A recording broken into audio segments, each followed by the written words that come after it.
Hey guys, Bowie here, and this is things I've learned with FNATIC.Universe's Tidehunter in 7.15. Before I start though, I have to tell everyone I'm casting every single day, and if you want to see me casting some, random tournaments or some pub games, make sure to follow me on Twitch. There's usually enough time for you to ask questions about the game after it ends, and you can also vote which pro player I should cast, so it's pretty fun. Make sure to pass by if you're interested. As I said, I'm casting every day, and this game is actually one of the first games I casted this week, so that's pretty funny. I was looking for Tidehunter replays, and I had no idea I was gonna find this same Universe replay. The first interesting thing to note about this game is Universe contesting the early room. In a high MMR game like this, Bounty Hunter is probably not top. He sucks at zoning a Tidehunter, which means that Chen will be there with Terrorblade, and this is the easiest snatch ever. Chen level 1 is kind of like an Enigma or Lich, completely useless, and contesting is definitely the right choice. He doesn't actually get the bounty, but they damage Terrorblade a lot. Nowadays, it's very rare to offlane without a dual lane. In this particular game, Tide could probably be fine versus Chen plus Terror early on, since it's unlikely that Bounty Hunter will stay top for long, but even then, it's nice that the Skyref is there, since he's a pretty good matchup versus Terrorblade. As soon as Metamorphosis gets popped, notice how far back Universe goes. You have to respect that cooldown. In fact, a lot of the times you can even use that to your advantage, so keep watching.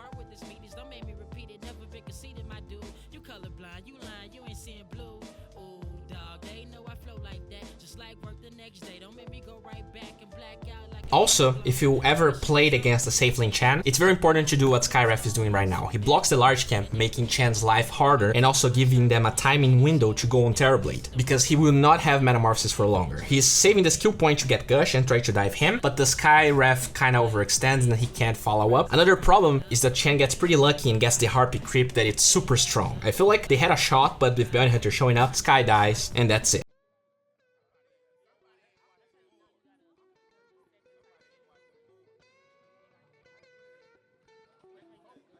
Just a warning, this game was pretty hard, at least in the early game, and if we fast forward a little bit, the kill score showcases how terrible the lanes went for Radiant. And one thing I want to mention is his kill build. Being against a Chen plus Terrorblade not only makes Anchor Smash pretty underwhelming, since it's hard to use it versus Metamorphosis. If he tried to max the skill to farm jungle, which is very common on Tidehunters that lose the lane, he would lose an early tower, and that's never what you want. He could also be ganked by the Bounty Hunter and hunt by the Chen. The points in Kraken Shell are great versus Terrorblade, and the point in Gush allows him to draw aggro during the tower sieges so that he can get levels, not die, and hold onto his map control. Terrorblade used the meta at around 4 minutes, so note how aggressively Universe plays here, destroying the Cardi with no fear. He could be 15 CS ahead if he was jungling, but at the expense of Terrorblade getting huge, his tower taking damage, or even him dying. Instead, he makes use of the enemy cooldowns and pressures their tower.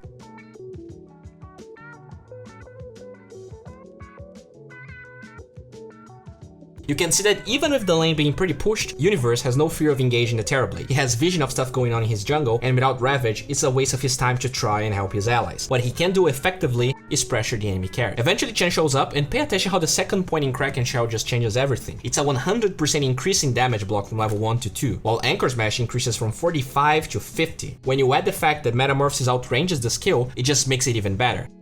At the end of the day though, surviving also means that his tower is taking heavy damage, and with everyone in his team having an awful game, no one can address it. Radiant played quite well. They tried to sync the stun and the deny, but failed ever so slightly. During all this time, Universe didn't try to jungle. Not only he has few levels in Anchor Smash, but trying to get lane experience is way better for him anyways, especially knowing that Metamorphosis is on cooldown.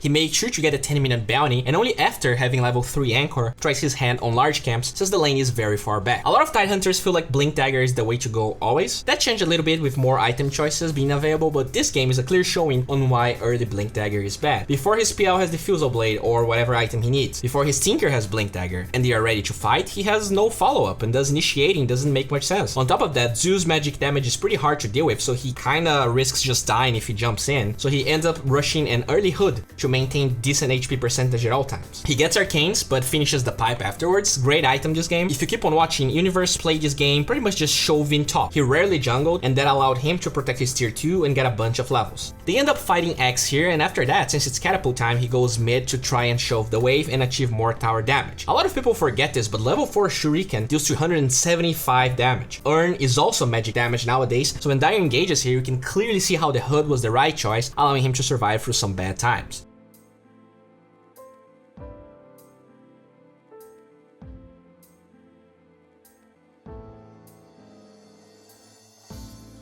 As I said countless times, Universe focuses a lot in pushing lanes very often, and he gets ganked after doing it for enough time bottom. If you think that this was a mistake, I have to say you're probably wrong. The first aspect of this kill is that since he's so farmed and bulky, they have to commit a fair amount of spells and heroes to that lane, specifically Metamorphosis, while being pretty far away from the tier 2.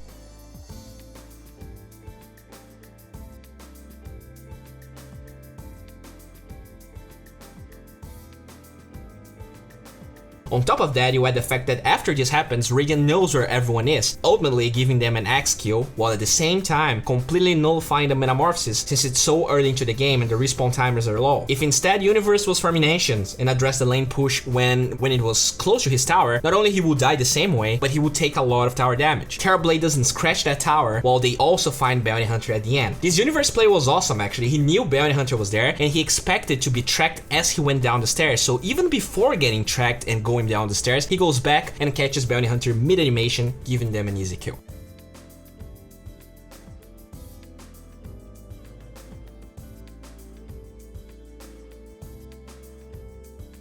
Only after the pipe, Universe starts farming the Blink Dagger because now his team has more catch and more possibilities around his ultimate and hero. What really stood out to me this game is how Universe was not actively looking for plays, even after his Blink Dagger. Chen, but specifically Bounty Hunter, are heroes that are not comfortable just sitting back and farming. They're kind of about fighting and pushing. PL, Tinker, Tide, they all scale amazingly well. And trying to engage onto Dire is pretty hard, especially with Lion being that poor. He has no Blink Dagger. So Universe just cleared waves, farmed some Ancients when he had the time, and when someone like Chen was out of position like this, he engaged.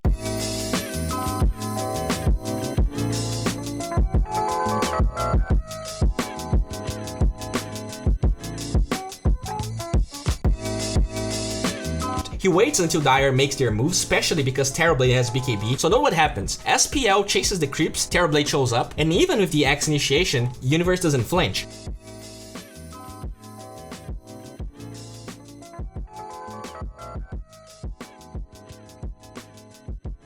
Whether you like it or not, that's a support Skyref. There's no obligation for him to save that hero. Terrorblade also popped BKB, so his Ravage right now would be very underwhelming. At the end of the day though, since Sky lures everyone towards the Nimbus and Universe track dissipates, he has a great chance to initiate. Terrorblade was not there, but 2 cores die and they only lose a support.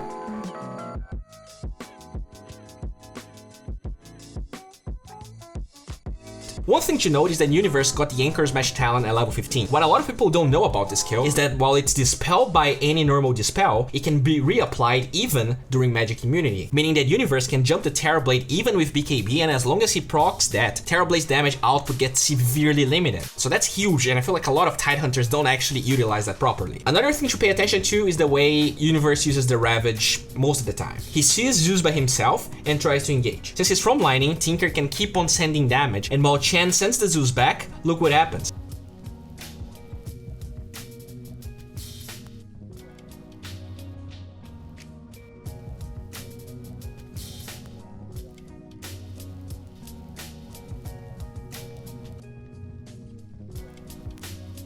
X decided to lure Tidehunter in, but with these items and with Zeus in the base, where's their damage? Universe doesn't even use his pipe because of it. TB engages super aggressively, but once again, the only hero in danger is a support. Terrorblade's BKB is down, and by being super patient, he goes in first.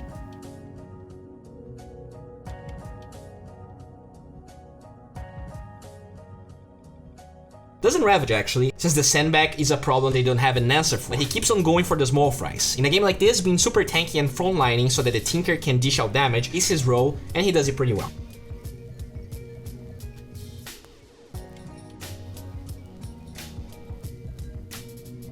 Eventually Dire starts pushing bottom pretty hard, and Uni knows that Zeus stopped defending.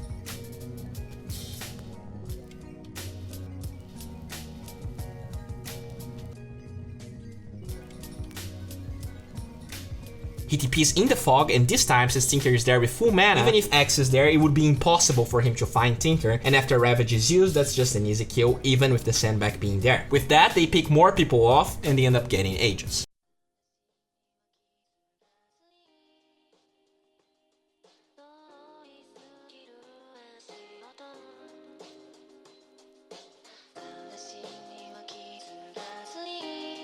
If you pay attention to how Universe plays, knowing how hard he is to be brought down, he's pretty much just from lining, giving vision for Tinker to do what he needs. There's no rushing casting Ravage as long as Tinker is not caught. When TB shows up here with BKB once more, Universe doesn't care.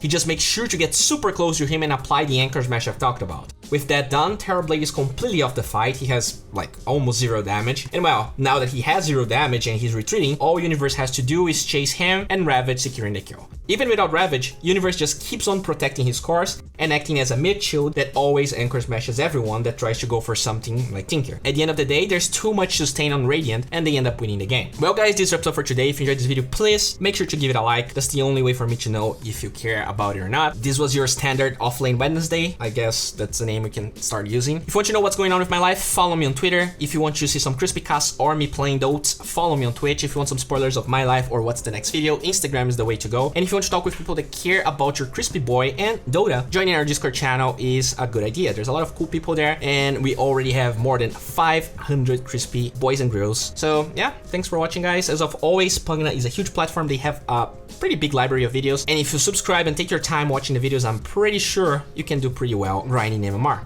Thanks for watching guys, bye.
damage.